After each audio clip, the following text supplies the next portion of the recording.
ফরিদ এর হাড় মোটা ঘোড়া বড় এটা হাড় মোটা ঘোড়া এর কোনো ব্যাপার না জল মনে হয় এতে করে নিয়ে আসবে এইটা গাড়ি করে নিচ্ছে টেক পাচার ঘোড়া তো গাড়ি দিয়ে এটা হ্যাঁ তো বলোর পিক এটা না এটা কার দেখি এটা বাবলুর এই দুটো ঘোড়া একই যেরকম জাত এটার গোবিন্দপুরের ঘোড়া এই ঘোড়াটাও ভালো বুঝলে বড় মাঠ হলে পারে না কিন্তু ছোটো মাঠের কাছে পারে না ও এটা বাবলুর ঘোড়া গোবিন্দপুরের চৌকো আছে ওইখানটায়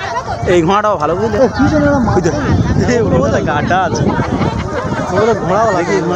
এই দেখো বলছিলাম পাগলাটা সেখানে প্রাইস হবে পাগলাটা কোনটা এই পাগলাটা আমি বলছিলাম না 3টে ঘোড়া ছুটতে হবে কি 2টো ঘোড়া এই পাগলাটা এটা হচ্ছে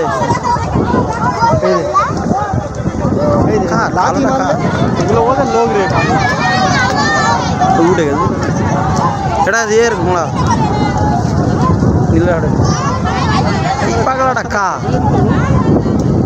চিনি না ওইটা একটা আছে সেই সেই মারতে যেগুলো কাজের ওদের লোক রে ওদের লোক একটা ছেলে পড়েছিল পড়ুক সে শর্টকাট মেরে